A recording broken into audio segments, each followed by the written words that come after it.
Hole 4, par 3. It's kind of dipped off to the left. This may be another good cicada shot.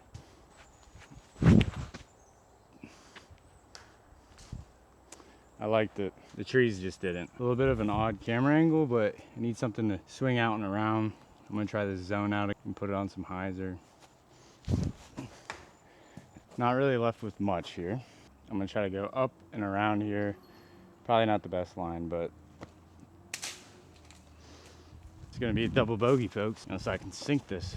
This low-hanging tree kind of messes us up. Wah wah. Do my own sound effects because it's just too much to put them in.